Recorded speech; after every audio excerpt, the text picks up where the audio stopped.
सत साहिब सतगुरु कबीर साहिब के उपदेशों का प्रभाव एवं विरोध। सतगुरु कबीर साहिब का जीवन मानवीय गुणों से उत्प्रोत था। वे सभी जीवों को समदृष्टि से देखते थे। किसी व्यक्ति को न तो की कभी निंदा करते थे और न ही स्तुति। वे उस व्यक्ति, उस संप्रदाय और उस कुरीति को जमकर भर्त्सना करते थे जिसमें उनको आडंबर, पाखंडपना और ढोंग नजर आता था। ऐसे लोगों और कुरीतियों के खिलाफ वे खुलकर बोलते थे, जैसे हिंदू के दया नहीं मेहर तुर्क के नाही, कहें कबीर दोनों गए लख 84 माही। कबीर साहिब की ऐसी निष्पक्ष सात्विक विचार वाली खरी खोटी बातें सीधे साधे लोगों के हृदय में उतर जाती थी, जिससे वे कबीर साहिब के अनुयायी हो जाते थे।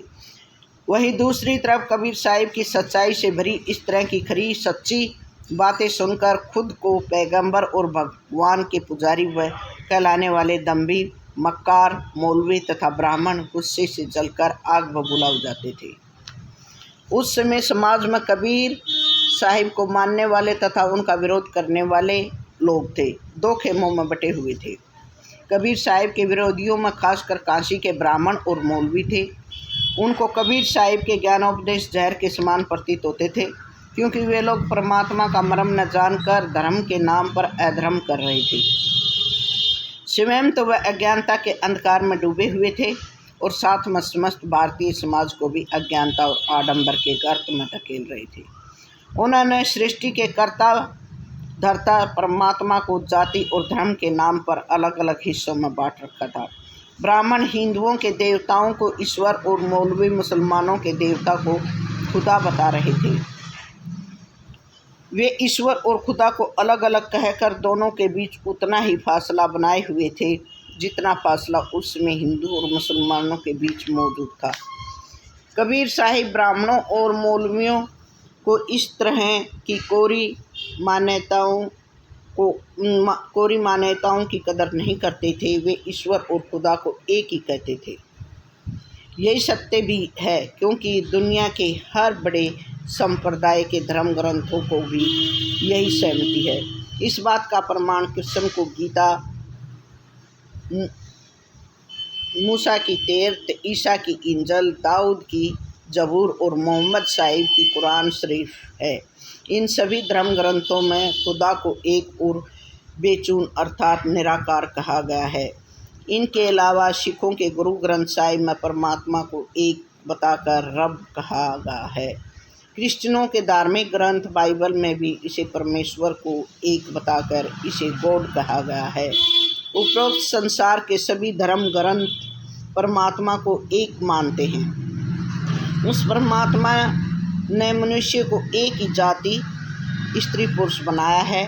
फिर ब्राह्मण और मौलवी मनुष्य जाति में हिंदू मुसलमानों को कहीं से लेकर आ गई, अर्थात वे और उनके सारे आचार विचार मिथ्या है, आडंबर मात्र हैं। इसलिए वे कबीर साहिब और उनके उपदेशों का विरोध करते थे।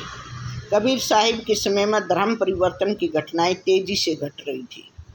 उन्होंने सभी धर्मों की रक्षा हेतु अपनी सत्य, सरल वाणी और उपदेशों से मानव में जीवन की नई आशा का संचार किया था तथा असुरक्षाहीनता, दीनता एवं हिंसा को मिटाया। जैसे कबीर समदृष्टि सोई जानिए, शीतल समता हुए, सब जीवन की आत्मा लखे एक सी हुए, दीन लखे मुक्त सबन का, दीनन लखे न कोय, जो कबीर दीनन लखे सो दीन बंधु सम हुए।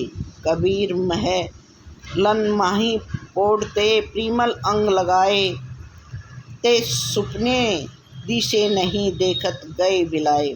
कबीर साहिब के गुण दोष निवारण करने वाले ज्ञान उपदेशों से धर्म परिवर्तन की आंधी का प्रचंड रूप धीरे धीरे शांत होने लगा, जिससे समाज के में कबीर साहिब के प्रति अगाध श्रद्धा उमड़ पड़ी।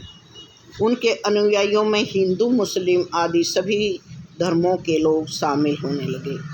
साथ ही उन लोगों ने कबीर साहिब की संगत के प्रभाव से आडंबरों, कुप्रथाओं और असंगत शासन व्यवस्था के खिलाफ अपना मुंह खोलना शुरू कर दिया। निस्वार्थी संत मलंग और फकीरों ने सतगुरु कबीर साहिब के उपदेशों और वाणी को भजन रूप में ढालकर नगर नगर और गली गली में गाना आरंभ कर दिया। जैसे हमारे गुरु दीनी अजब जरी, कहीं कहाँ कहो कुछ कहत न आवे, अमृत रसन भरी हमारे गुरु दीनी अजब जरी। हमारे गुरु दीनी अजब जरी, कहाँ कहीं कछु कहत न आवे, अमृत रसन भरी हमारे गुरु दीनी अजब जरी। डग डग झाड़ी दे रे धन बोरा, अब तो जरे जरे बनी आवे, लीनो हाथ सिंधोरा साधो देखत जग बोराना, साच कहो तो मारन धावे झूठे जग पतियाना। आतम मारी पाखंडी पूजे, उनमें नहीं कछु ज्ञाना, नेमी देखा धर्मी देखा प्रात को करे असनाना, बहुतक देखे पीर ओलिया पढ़े किताब कुराना, करीब मुरीद तब वीर बतावे उनमें वह जो ज्ञाना, पीतर पाथर पूजन लागे तीर्थ व्रत मनाना, टोपी पहरे माला पहरे छाप तिलक अनुमाना, कहीं कभी सुनो भाई साधो है सब धर्म मुलाना, है सब धर्म बुलाना। कबीर साहिब के ज्ञानोपदेश की बारिश में संपूर्ण जनमानस प्रेम सत्य और अहिंसा से सरोबार हो गया था। चारों तरफ लोगों की जुबान पर संत कबीर, कबीर, भक्त कबीर और सतगुरु कबीर जैसे शब्द गूंज उठे थे। उन शब्दों के गुंजार से दम्भी ब्राह्मणों और काजियों की नींद टूट गई और सतगुरु कबीर की वाणी ज्ञान रूपी आंधी में ढोंगी साधुओं को आडंबर, ब्राह्मणों और काजियों के पाखंड रूपी तंबू उखड़ उखड़ कर गिरने लगे। क्योंकि सतगुरु कबीर से पहले वे लोग धर्मांध समाज और सत्ता पर बैठे शासकों को अपना झूठा धर्म बल दिखाकर उनको जिधर चाहते थे मोड़ देते थे। उस समय के मुस्लिम शासकों के दरबार में काजी और मौलवियों को उनके वजीर का दर्जा प्राप्त था। सतगुरु कबीर साहिब के उद्भव से सबसे ज़्यादा सुधार नाथ एवं शाक्तों के संप्रदाय में हुआ। उसमें हिंदू समाज में दो ही धर्म संप्रदाय मायने रखते थे।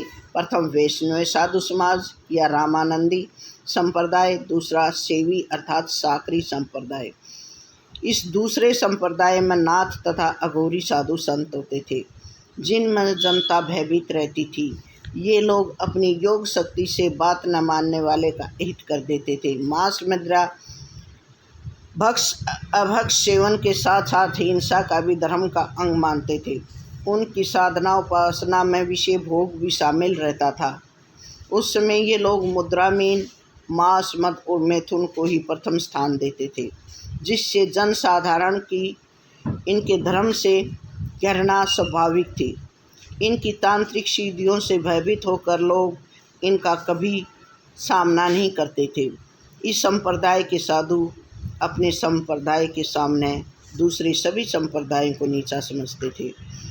उस समय वैष्णव धर्म संप्रदाय का भी बोलबाला था, इसलिए ये लोग जहाँ जहाँ वैष्णव संप्रदाय के साधु संत रहते थे वहाँ जाकर अपनी शक्ति का प्रदर्शन करके सीधे सरल वैष्णवों की कंठी माला तोड़कर उनके तिलक आदि को मिटा देते थे।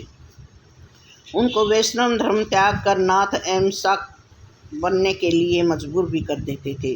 सतगुरु कबीर साहिब के आने से इनके तंत्र मंत्र बेअसर होने लगे, जिससे इनको अपना प्रभुत्व समाप्त होते दिखाई देने लगा। इन्हीं वैष्णव साधु संतों ने, जिन्हें पहले नाथ तथा शाक्त बनाया गया था, कबीर साहिब के ज्ञानोपदेश से प्रभावित होकर नाथ संप्रदाय को त्याग कर अपने वैष्णव धर्म में आना शुरू कर दिया। तब नाथ संप्रदाय में खलबली मच गई और उन्होंने रामानंदियों को अपने से नीच साबित करने की ठान ली। नाथ और शाक्तों के पहुँचे हुए धुरंधर योगी स्वामी रामानंद जी को शास्त्रार्थ में पराजित करने के लिए काशी के दशाश्वमेध घाट पर जमा होने लगे। उस समय सम्मेलन में दोनों संप्रदायों के दिग्गज साधु संतों का बड़ा जखीरा लगा। रामानंद जी सतगुरु कबीर साहिब के गुरु थे तथा वैष्णव संप्रदाय के मुखिया भी। नाथ संप्रदाय उनको शास्त्रार्थ में पराजित करके सर्वत्र अपनी जीत का डंका बजाना चाह रहा था, ताकि गुरु की पराजय से शिष्य कबीर साहिब का भी समाज और लोगों पर असर कम हो जाए। इसी उद्देश्य की पूर्ति हेतु नाथों ने उक्त सम्मेलन का आयोजन किया था। उस सम्मेलन में काशी के प्रतिष्ठा प्राप्त विद्वानों ने भी हिस्सा लिया। नाथों और वैष्णवों के बीच अपने संप्रदाय को ऊंचा साबित करने के लिए वाद प्रतिवाद शुरू हो गया और युक्त प्रमाणों के साक्ष्य का आदान प्रदान होने लगा। नाथों और शाक्तों ने वैष्णव धर्म को अवैदिक ठहराना शुरू किया। साथ ही सोने, उठने, बैठने और चलने में हुई जीव हिंसा को अज्ञात और अकारण हिंसा समझना चाहिए। इस तरह दशासव में घाट पर कई दिनों तक वाद प्रतिवाद होता रहा और अंत में नाथ तथा शाक्त शास्त्र में पराजित हो गए और समाज में वैष्णव धर्म की पताका फहराने लगे। दूसरी तरफ अपनी हार से व्याकुल नाथ तथा शाक्तों ने अपनी क्षीण हुई शक्ति को पुनर्जित करने का प्रयास शुरू कर दिया। वे संप्रदाय के ऐसे सिद्ध योगी की तलाश में जुट गए जो स्वामी रामानंद जी से सहित संपूर्ण वैष्णव संप्रदाय को पराजित कर सके, उनके नाम सम्मान को पूरी तरह से समाप्त कर दे, देश तथा समाज में नाथ संप्रदाय का विजयी शंखनाद कर सके। वे अपने पंथ के सबल और सर्वशक्तिमान सिद्ध योगी की तलाश में नगर, जंगल और पर्वतों की गुफाओं में जाकर खाक छानने लगे। साथ ही संपूर्ण नाथ संप्रदाय को एकत्रित करके 10-10 योगियों के दल बनाए और सभी अलग अलग दिशाओं की तरफ प्रस्थान कर गए। उधर दक्षिण तथा पूर्व पश्चिम जो जिस दिशा का जानकार था, अर्थात जिसको मार्ग का पता था, वह अपने दल का मुखिया बनकर शिहोम शिहोम की आवाज़ लगाता अपने दल से आगे आगे चलने लगा। उन सभी का मकसद स्वामी रामानंद जी को किसी भी तरह शास्त्र में पराजित करना था। सच साई, सच।